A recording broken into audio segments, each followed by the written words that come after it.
Hello everyone, welcome back to the channel. I'm truly honored to have you here today, because what we are going to explore might just be one of the most profound and transformative conversations we've ever had. Today, we are talking about what it really means to learn Buddhism, not just intellectually, not just ritually, but in a way that awakens our inner wisdom and brings true peace to our hearts. If you've ever felt like the world around you is moving too fast, like your mind is constantly bombarded with thoughts, anxieties, ambitions, fears, then this video is especially for you. Buddhism, at its core, is not a religion in the conventional sense. It's a path of discovery. A path that teaches us not what to believe, but how to see clearly. It's a way of life that invites us into deeper understanding, not just of external circumstances, but of our own minds. Today, we'll unpack why learning Buddhism goes far beyond rituals or dogma. We'll see how its teachings, when internalized, can serve as a compass to navigate life's storms and quiet the inner chaos. Let's begin by reflecting on a simple but powerful truth. Everyone suffers. No matter where you come from, how much money you have, how successful you are, or how admired you might be, there is no escaping pain. The Buddha didn't begin his teaching with metaphysics, he began with honesty. He said, "There is suffering." This was not a pessimistic declaration. It was a compassionate recognition of reality. We suffer because we crave. We crave certainty, love, security, identity, success. And yet, everything we cling to is in constant flux. Nothing remains fixed. People change. Health fades. Relationships shift. The future is unknown. The past is gone. When we truly see this, not just intellectually but viscerally, a door opens within us. We begin to understand that our suffering is not because life is unfair, but because we misunderstand its nature. We believe that if we just try harder, hold on tighter, accumulate more, we can avoid the discomfort of impermanence. But Buddhism offers another way. It doesn't promise that you'll get everything you want. It teaches you to want differently.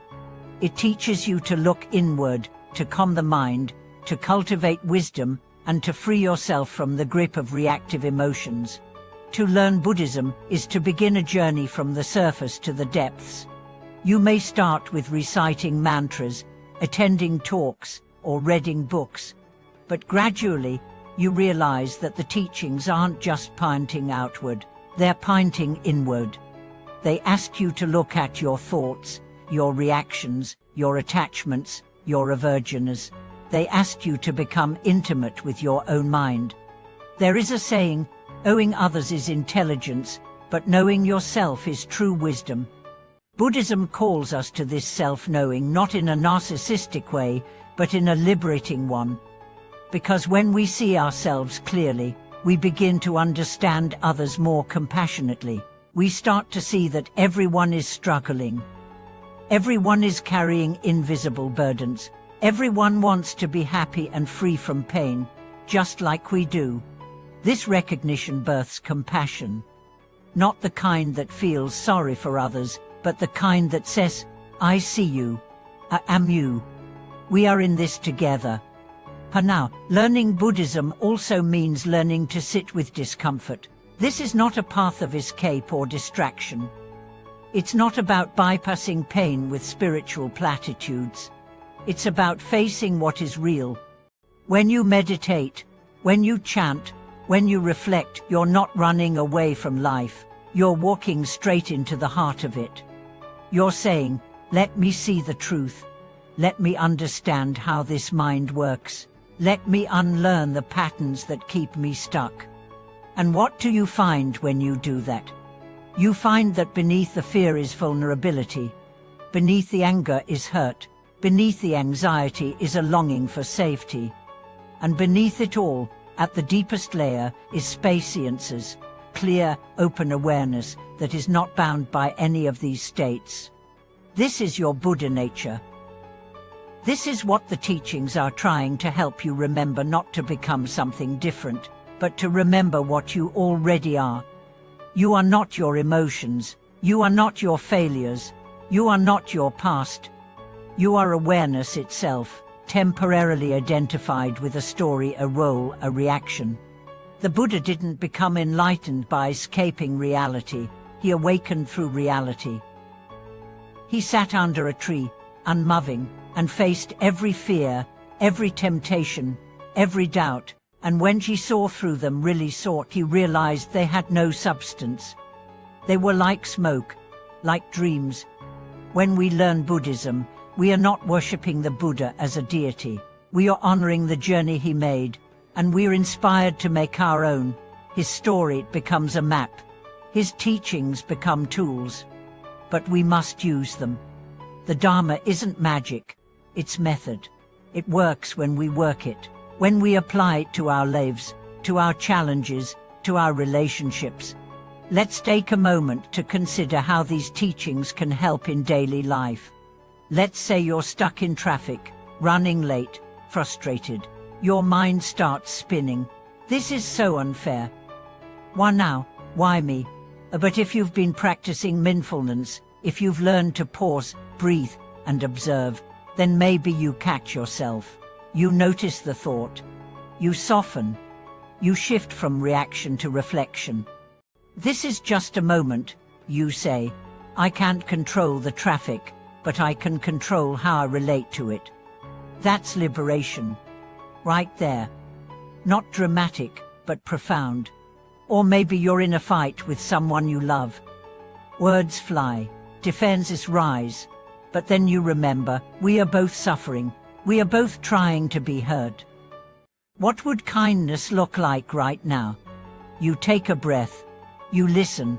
You speak with care. That's Buddhism in action. It's not about sitting in a cave. It's about bringing awareness to every corner of your life, to your eating, your working, your parenting, your grieving, your celebrating. This path is not about becoming perfect. It's about becoming present. And now, I want to speak directly to those of you who feel overwhelmed, who feel like you're not good enough, not spiritual enough, not consistent enough. Let that go. The Dharma is not for the flawless. It's for the real, for the raw, for the people who fall and get up again, who cry on the cushion, who rage and then repent, who question everything and still come back to the path. You are not behind. You are not failing. If you are watching this, it means the seed of awakening is already alive in you. Nurture it, water it. Don't compare your path to anyone else's. Your path is yours. It's sacred. It's unfolding exactly as it should. And remember, the Buddha never said, "Come follow me." She said, "Come and see. See for yourself. Try it, live it, make it real." Learning Buddhism isn't about becoming someone else. It's about becoming fully yourself.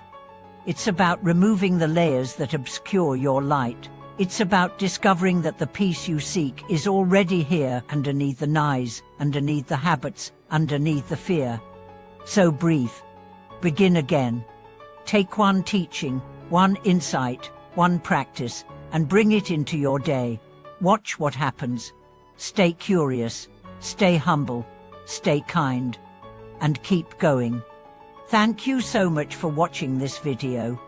If something in this talk resonated with you, I'd love to hear your thoughts in the comments. What does learning Buddhism mean to you? What's been your biggest challenge? Your greatest insight? Let's create a space for shared reflection and support. And of course, if this message touched you, please like, subscribe, and share this video with someone you care about. The world needs more hearts awakening. Let's walk this path together. See you in the next video.